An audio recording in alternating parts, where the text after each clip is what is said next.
talk to him anymore.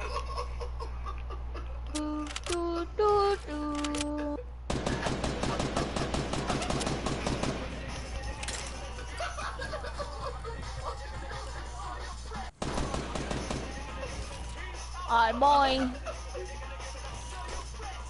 Hurry up. That bit was with the same one. Yeah, it was the same shot. It was the same shot. I don't know.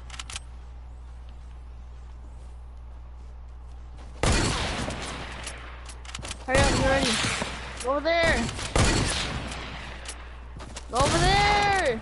What you doing?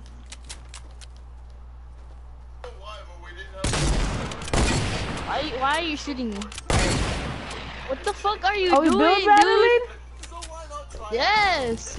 Oh, I only have 100 off. I'm trying to 360 now. Oh, then let me get my loot back.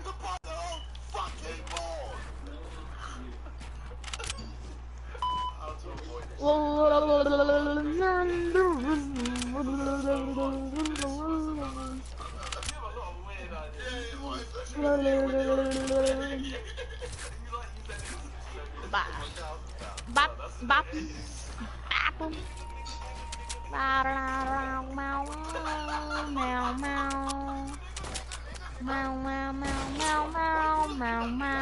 At 320. 310. At 3-9. Oh shit, my bad.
Are you running away?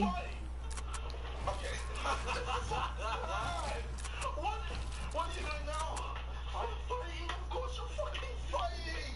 Because this is fighting.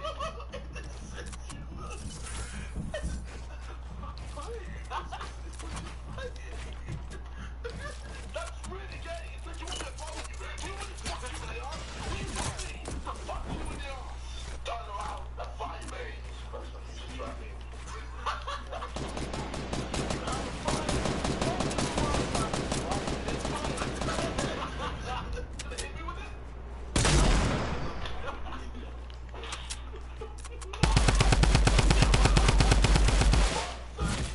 That's bull. That's so cheap. I'm sleepy.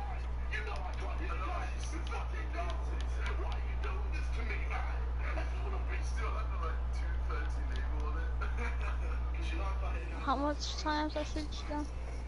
Bro, did they take out chugs? Dude, I haven't seen a chug in a while. Okay, you know what? I'm done. I'm fucking done. I don't need this.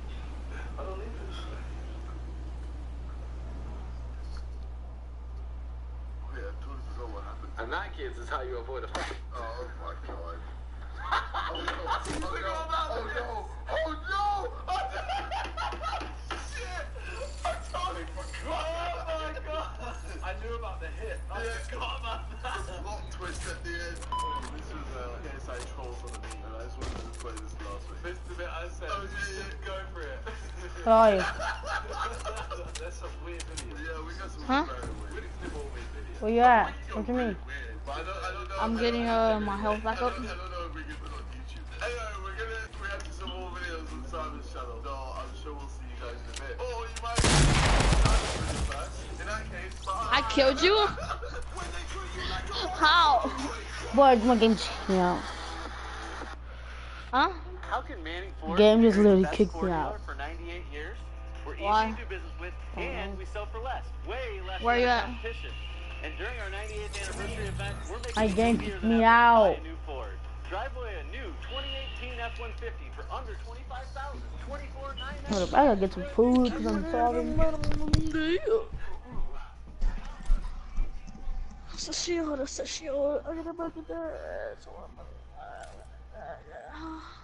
Forty on the cab, bitch, I can't want to shoot it. My chain shine while I'm doing the stuff up in the club, bitch, I full on the deuce. Sometimes, yeah, pussy boy, I'm a shit shot, I'm a good lie. Hey, can you put the party on public? Put your big red bands on.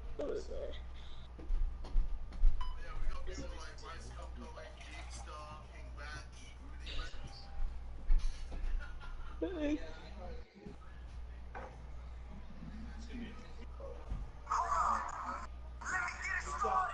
No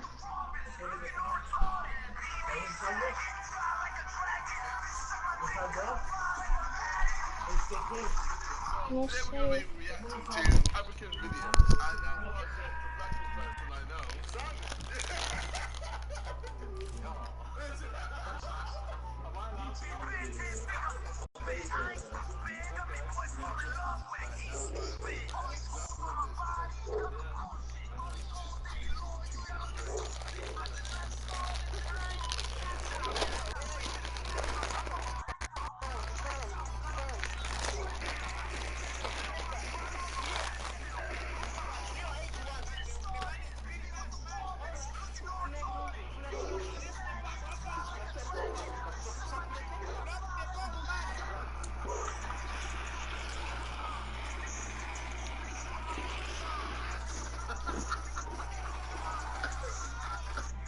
Now before the video starts, just a couple of things that I actually smash that like button because I know you guys have been waiting for this video for a very long time, but I'm sorry for the wait. Yo, what's good YouTube? What's up, my stream? Life? Then what life are you on then, Jaden? My love is WWE. WWE? Oh my god, what a savage. Give me 5. What a savage this guy is. Oh my god, man. When you see somebody, I want you to.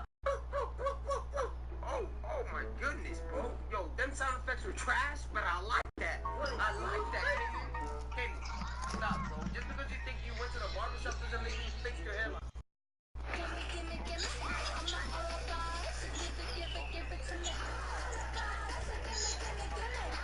Bro. And we're actually we might have a chest. Remember? It's because we actually got like, you know, a little take you to get it, man. He's had healing and everything. He had 85 health. Shoot him down, Bill, shoot him down. Oh my god, Jaden, jump. Oh my god, that was probably your best chance to kill somebody. He was healing and everything. He had 85 health, man. Wow. You scared? Yeah. Oh, I'm telling you, man, when you are a beginner at Fortnite, you get scared a lot, bro. You get scared a lot. Alright, so we took him to the playground to have some fun with the race cars, man, in the racetracks. Alright, so Jaden, so we are... What up, dude bros? I'm Frank. This is a video review of the Nerf Elite Infinus. The Infinus is a fully automatic, magazine-fed flywheel power blaster with one really cool feature. It has an ammo loading port in the back, allowing you to load your drum magazine without removing it from the blaster, which is pretty cool. Do you still load your mags by hand? That is so 2017, bro. The Infinus will retail for $69.99 US and will be released in fall of 2018. Hasbro was nice enough to send me one slightly before its real launch so I can get the review out as quickly as possible. So let's get into it.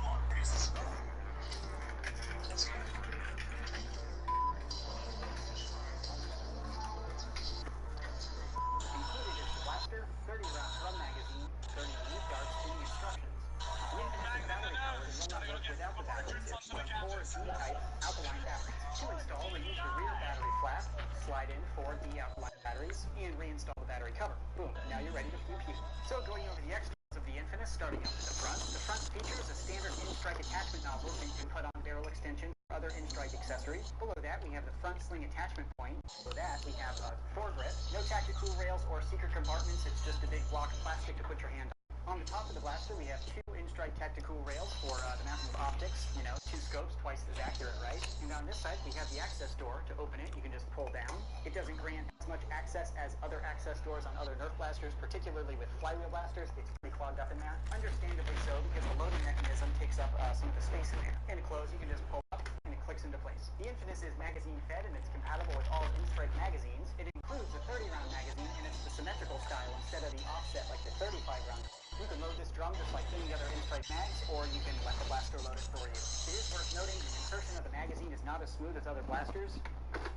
There's a bit of an obstacle halfway up through the mag well, but if you force it on in there, it'll go. To the fire control group, in the front we have a magazine release. This is kind of a standard for modulus or elite blasters now. It's a button on the center line of the blaster. Ladies and lefties can use it equally. Full ambi, bro. Super tactical.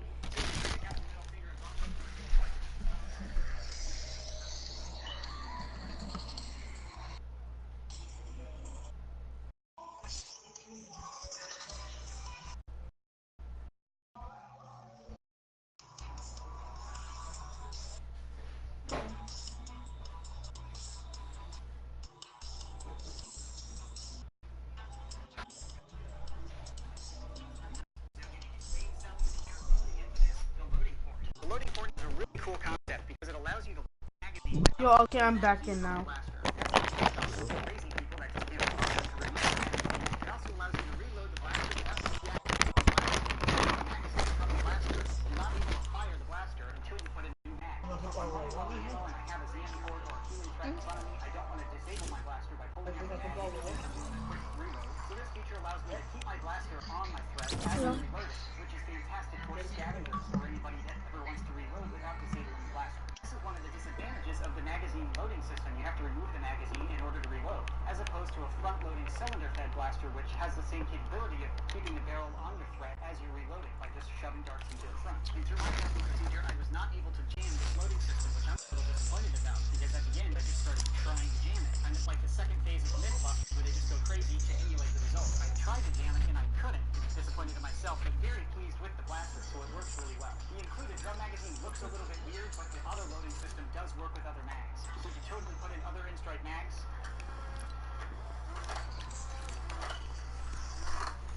You have to load it up. More on the practicality of that feature in my opinion segment later. I'm in a game. The loading slot is an LED, and this is kind of a status indicator light, which is pretty cool. Green solid means all systems functioning and you're loaded, ready to fire. Red means you have a dart jammed in the blaster or your access door is open, like that. Yellow solid means you've run out of ammo and you should reload. And yellow green means your magazine is loaded and you should stop shoving darts into the little hole. And when you're loaded, it disables the intake flywheel, so you're not able to shove in way too many darts to jam it. That's one of the ways I tried to jam it. The robots are getting smarter. Can't jam themselves. Skynet is here. A little detail that I think that indicator light is super cool. And I'm personally worried about that little green light. It's not pulling too much fluid from the blaster, but if that little thing stayed on forever, the battery could get flat. It has a sleep time associated, so if you stop loading darts and become red flat or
Each cup stack must be struck to competitor will their shooter loads. But at least it'll be fun to watch. His pistol of choice, the Nerf Zombie Strike Hammer Shot, 5-round hammer action blaster in the Zombie Strike series. And last for the shotgun class, the Nerf Zombie Strike Sledge Fire, spring-powered 3-round shotgun in the Zombie Strike series, featuring these somewhat annoying shells. It doesn't fire without these specific shells. So again, it should be fun to watch. That is the Zombie Strike guy. Next shooter, the returning champ from last year's competition, shooter number 2, the Rival guy. Primary of choice, the Nerf Rival Hera, the Hera. Correct pronunciation is for nerds. And I'm a unicorn, so I'm definitely not a nerd. The Rival Hera is a flywheel-powered semi-auto magazine-fed blaster in the Rival series. Being Rival, it's super accurate, so GG no re other competitors. Or at least maybe not. I don't know. But moving on to the pistol, Nerf Rival Kronos. Spring-powered, featuring a 5-round internal magazine, and tactically held in the hip holster. That with a tactical 1-point sling on the Hera, he's gonna have some quick transitions, or at least hopefully. And last for the shotgun class, the Nerf Rival Atlas. A pump-action, spring-powered shotgun in the Rival series that fires 2 balls at one clip-fed blaster by Boomco. Pistol of choice, the Boomco Tri-Blast. The Tri-Blast is spring-powered and can fire 1 at a time with the manually rotating turret, or you flip the switch on the side and you can fire all 3 at once as a shotgun. However, for this competition, shooter number 3 has also been given an actual shotgun, although his pistol technically qualifies as both. But he still wanted it, so he's using it, the Boomco Burst Wave. Boomco Burst Wave is magazine. Cool looking blaster, but this is more of a CQB course of fire, so I'm interested to see how that length plays out. But just like dudes who drive massive pickup trucks, it's clearly compensation. Spring powered, top prime, slam fire enabled, be reasonable, unlike the defective loadout by the elite guy. Ribbit view! Now you know the players and the course of fire, let's get to shooting. First shooter to the line. Going with 2 to the chest instead of 1 to the head. Interesting call with that low capacity. Luckily the hammer shot is operational with 1 hand. It doesn't have a sling. Oh yeah. Sniper. Oh damn it.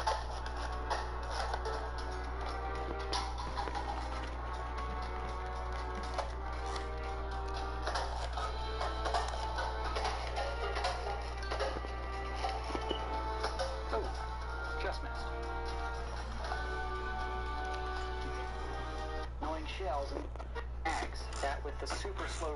I hit it. Oh, you can't hear us, but yeah, you're good, bro. Naked guy is gonna give me a size joke. But a fear. Now to. Oh, 2 to the chest and 1 to the head. Mr. Confident. Oh wow, yeah, that paddle just got scared. That counts. It doesn't even count, sir. Eliminates the multi-level cups with ease. Onto the paddle just got scared. That counts. It doesn't even count, sir. Eliminates the first shot. Eliminates the multi-level cups with ease. Onto the tunnel. Taking out like a champ.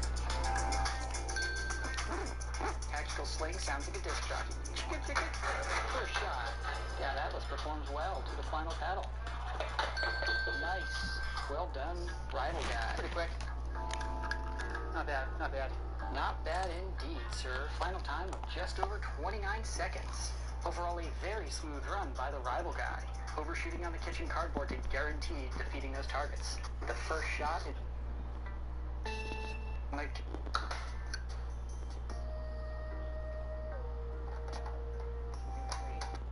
Just have a shooter, then... you can pretty much just, like, barrel tap the cups.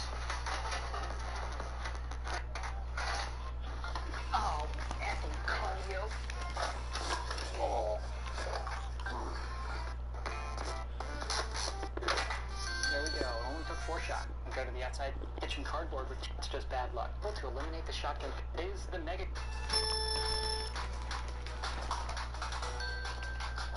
quick transition, very smooth. Oh, just missed it. That was weird. He hit the paddle, it did not fall. Quickly eliminating the multi-level cups. Doing hardcore parkour to get through the tunnel.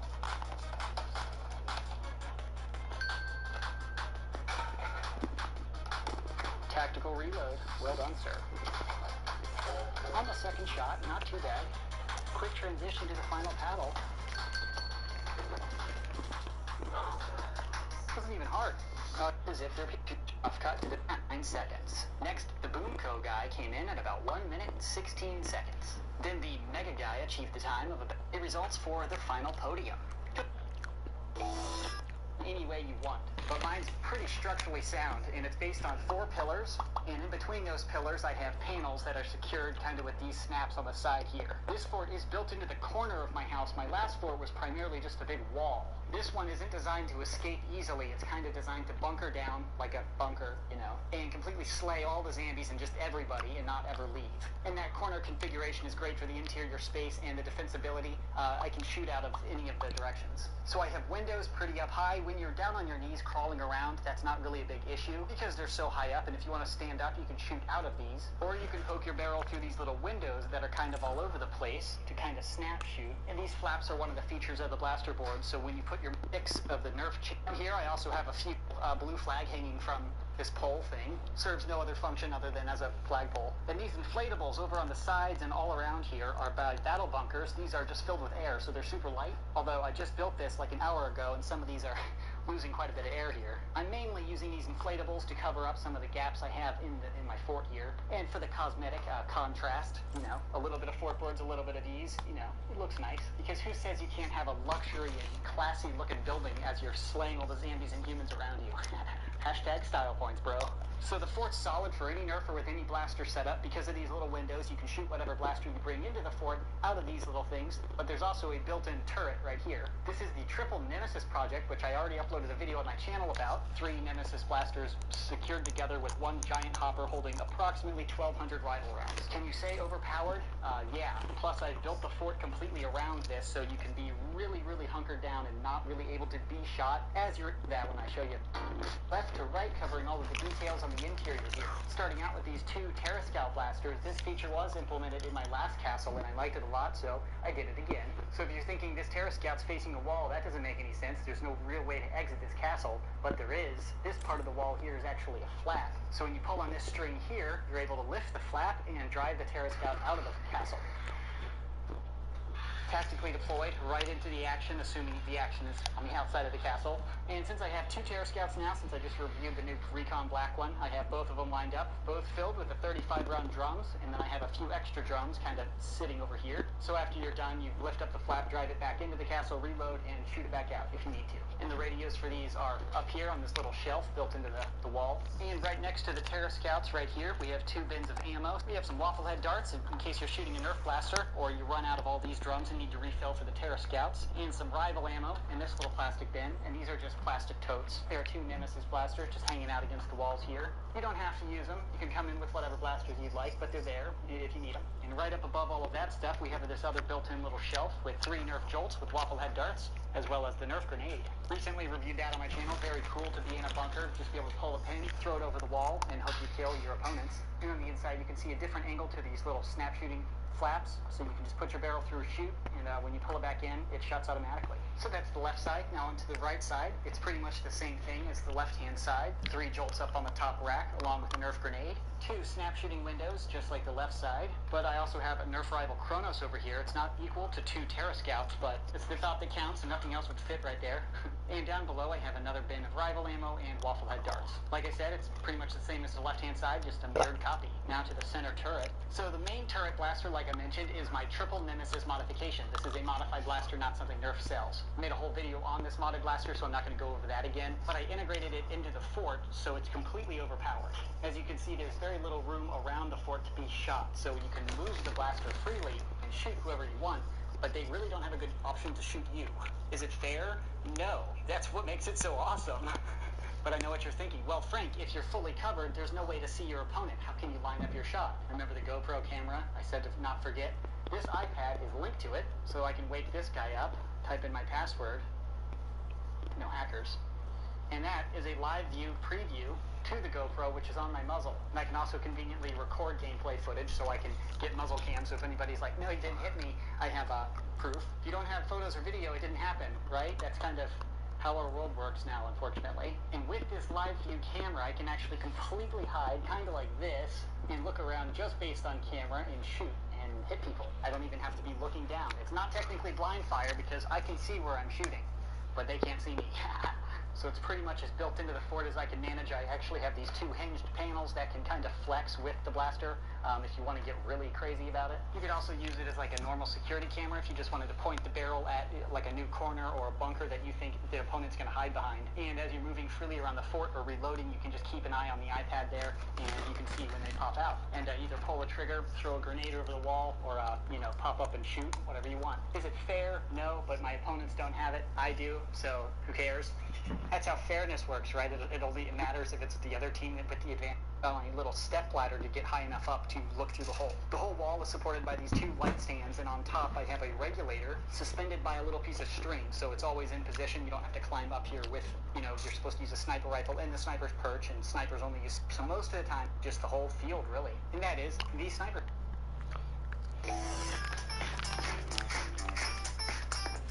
What up, dude bros? I'm Frank. This is really cool. You can see the general theme, it's explosives, because explosives are freaking fun, man. Of course, they're not real explosives. This is just a Nerf game, but they're all simulated explosives, pretty much. So, starting out with the blaster, this is the Demolisher. This is a flywheel magazine-fed blaster. I picked it purely because it has a grenade launcher attached to the front of it. I don't really care about the primary blaster. I mean, I shoot it when I have to, but most of the time, I'm just flinging grenades all day long. Although that's a missile, not really a grenade. These are grenades, and these don't get launched out of that.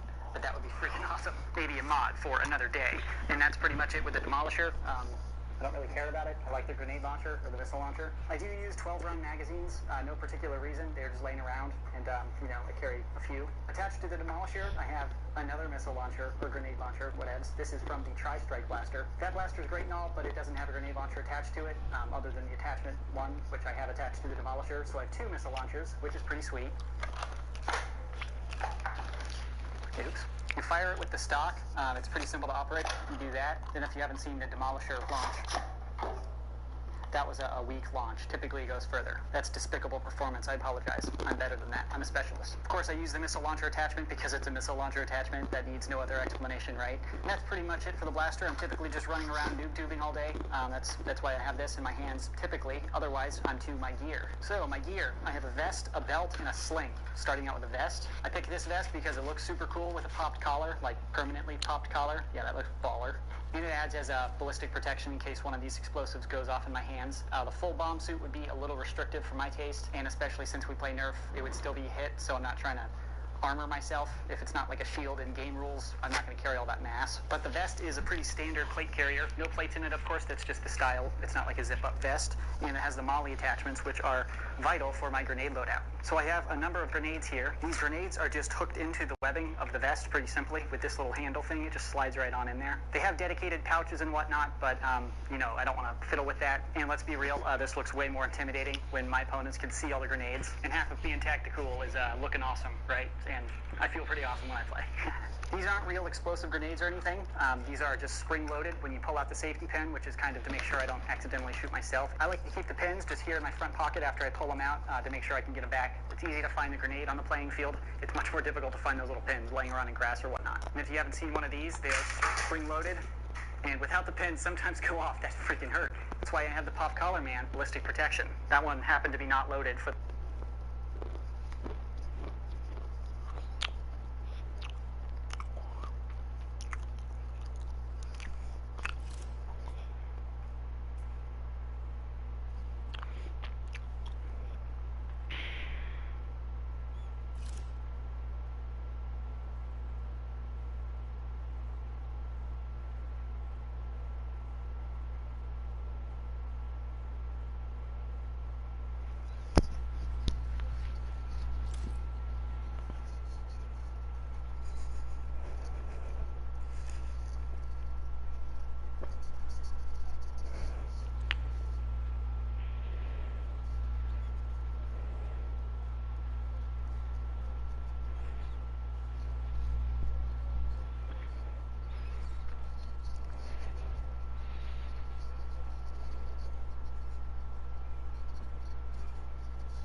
Dipsy the red consistently. Who gon' stop me now?